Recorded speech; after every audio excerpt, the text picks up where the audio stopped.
जरूर साझा करें। और इस वक्त ये बड़ी खबर है, जहां लॉकडाउन को 10 मई सुबह 7 बजे तक बढ़ाया गया है। गाजियाबाद से जितेंद्र है हमारे साथ। जितेंद्र, ये जो लॉकडाउन की अवधि को बढ़ाया गया है, क्या हम ये माने कि धीरे धीरे ये इसलिए कदम उठाए जा रहे हैं ताकि हालात एकदम पैनिक ना हो और धीरे धीरे लॉकडाउन की तरफ आगे बढ़ा जाए?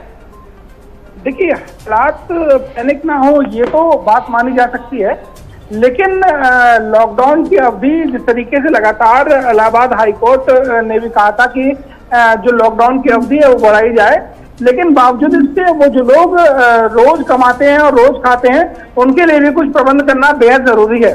उनको किस तरीके से उनका खान पान हो, उनको किस तरीके से उनकी माली हालत ठीक रहे जिससे कि वो पैनिक ना हो, क्योंकि पैनिक होते हैं और वो लोग जो यहाँ पर कमाने के लिए सैकड़ों किलोमीटर दूर से आए हैं, वो लोग वापस जाने की कवायद में पैदल ही निकल पड़ते हैं या बसों का सहारा ले रहे हैं। हाँ। अब जिले में जो रोडवेज की बसें हैं वो जिले में ही रहेंगी, बाहर जाने के लिए मनाही कर दी गई है। अब जिस तरीके के हालात बने हैं, जाहिर तौर पर पैनिक ना हो ये सुनिश्चित कर लिया गया है। प्रशासन की तरफ से तेजी लाई गई है। हालांकि जिस तरीके की बात कही गई है कि राशन का वितरण किया जाएगा, हाँ। चावल, गेहूं और चीनी, ये तमाम चीजें जो लोग बीपीएल कार्ड है उनको बांटा जाएगा। तो ऐसे में जिन लोगों को सहूलियत मिलेगी वो एक अच्छी बात है। यहाँ पर बड़ा सवाल ये उठता है कि लॉकडाउन की अवधि को बढ़ाया जाए और इस कोरोना काल की चेन को तोड़ा जाए।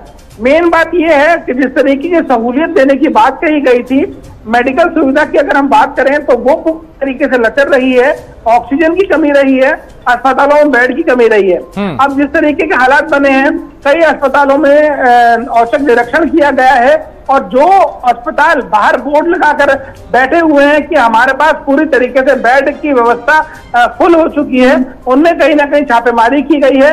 और देखने वाली बात यह है कि गाजियाबाद में कुछ ऐसे अस्पताल, नामी ग्रामी अस्पताल भी पकड़े गए हैं जिनमें बेड है, लेकिन बाहर बोर्ड लगाया गया है कि बेड की व्यवस्था नहीं है। अब जब हमने होटल जो हॉस्पिटल है उसके प्रबंधक से बात करनी चाहिए तो उन्होंने साफ कर दिया कि हमारी मजबूरी ये है बाहर बोर्ड लगाना, क्योंकि हमारे पास आईसीयू बेड उपलब्ध नहीं है।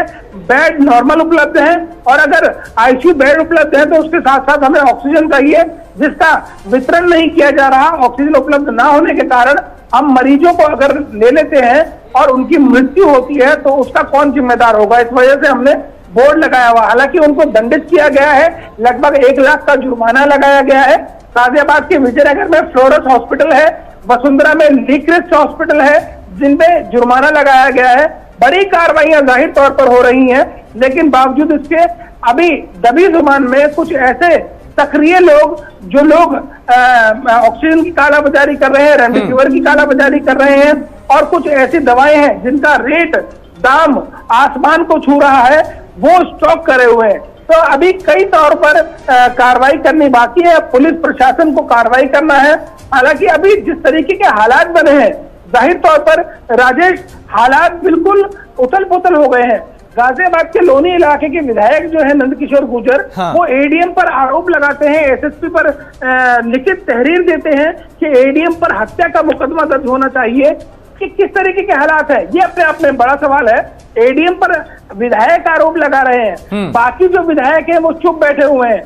बाकी विधायक क्या कर रहे हैं ये अपने आप में बड़ा सवाल है। बिल्कुल, सवाल कई उठ रहे हैं और इस हालात ने, इस महामारी ने कई सवाल और कई चीजों की पोल खोल के हम सबके सामने रख दी है। उसका जिक्र हम करेंगे, लेकिन अभी जो हालात हैं वो सबसे जरूरी है कि मिलकर इससे निपटा जाए। तो बड़ी खबर इस वक्त उत्तर प्रदेश से, जहां लॉकडाउन को 10 मई सुबह 7 बजे तक के लिए बढ़ाया गया है और ये जो पाबंदियां पहले थी वो उसी तरीके से आगे भी जारी रहेंगी। तो यूपी में एक बार फिर से लॉकडाउन को बढ़ाया गया है और यूपी में सोमवार तक लॉकडाउन जारी रहेगा। यानी धीरे धीरे लॉकडाउन की जो अवधि है उसको बढ़ाया जा रहा है। मकसद यही है, मंशा यही है कि कोरोना की चेन को तोड़ा जा सके। जो हजारों मामले रोज आ रहे हैं उनमें कमी लाई जा सके, क्योंकि जिस तरीके से दूसरी लहर सबके सामने है उसने कहर बरपा रखा है, त्राहिमाम हो रखा है। ऐसे में सारी जो व्यवस्थाएं थी वो भी पूरी तरीके से चरमरा चुकी हैं। कई जगह ऑक्सीजन की कमी, कई जगह बेड की कमी, कहीं आईसीयू बेड की कमी और कहीं दूसरी तरह की जो दिक्कतें हैं वो भी बरकरार थी। हालांकि कदम उठाए जा रहे हैं उनको दुरुस्त करने के लिए, लेकिन नाकाफी हो रहे हैं। ऐसे में विकल्प सरकारों के सामने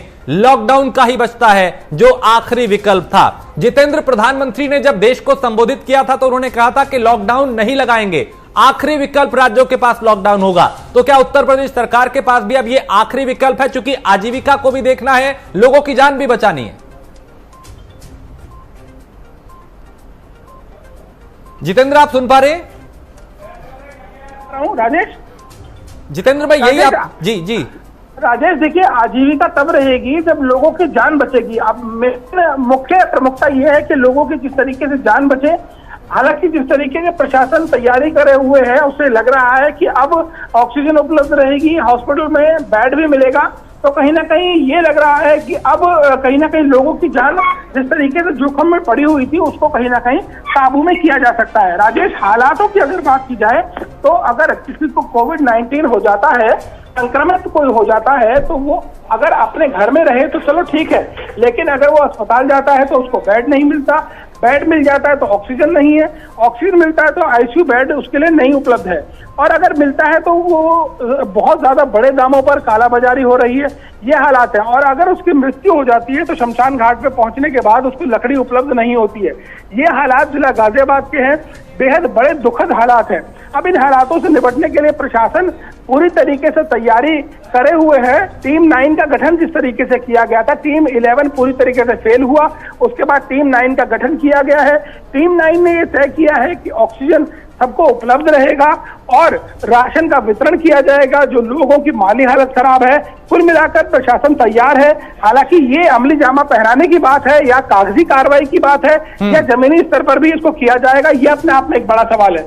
बड़ा सवाल राजेश यहाँ ये भी उठता है कि अगर प्रशासन ने ये कह दिया है कि इस तरीके की तैयारियां की जाएंगी, तो ये जमीनी स्तर पर तैयारियां की जाए, महज कागजी कार्रवाई ना की जाए राजेश, क्योंकि इस वक्त लोगों को सख्त जरूरत है कि प्रशासन जिस तरीके से मौन हुआ है वो एक्टिव हो जाए और सभी की मदद की जाए। बावजूद इसके लगातार जिस तरीके से सरकारी कागजातों को वायरल किया जाता है मीडिया के माध्यम से और तमाम प्लेटफॉर्म पर, उन कागजों पर जिस तरीके के नंबर दिए गए थे अब तक, उन नंबरों को एक्टिव किया जाए, अधिकारी बात करे।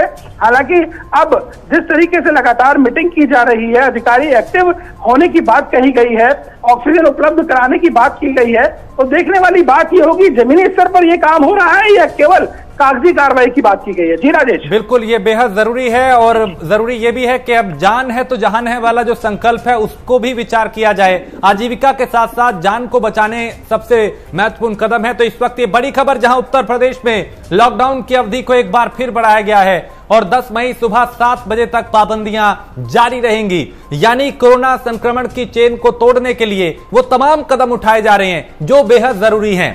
तो पहले साप्ताहिक बंदी से शुरुआत हुआ था, उसके बाद वीकेंड लॉकडाउन लगाया गया, यानी शनिवार और रविवार, और फिर वीकेंड लॉकडाउन को बढ़ाया गया, उसे 3 दिन किया गया। अब इसको और बढ़ा दिया गया है, 10 मई तक यानी लॉकडाउन रहेगा। और धीरे धीरे उत्तर प्रदेश सरकार जो है वो लॉकडाउन की तरफ इसलिए भी बढ़ रही है क्योंकि इसके अलावा अब कोई विकल्प दिखाई भी नहीं दे रहा। जबकि प्रधानमंत्री ने यह कहा था कि लॉकडाउन अंतिम विकल्प राज्यों के पास होना चाहिए। अलग अलग प्लेटफॉर्म पे इस वक्त हजारों लोग हमारे साथ जुड़े हैं। आप लोगों से भी हमारी गुजारिश है, आप भी इस मुद्दे पर अपनी प्रतिक्रिया दें कि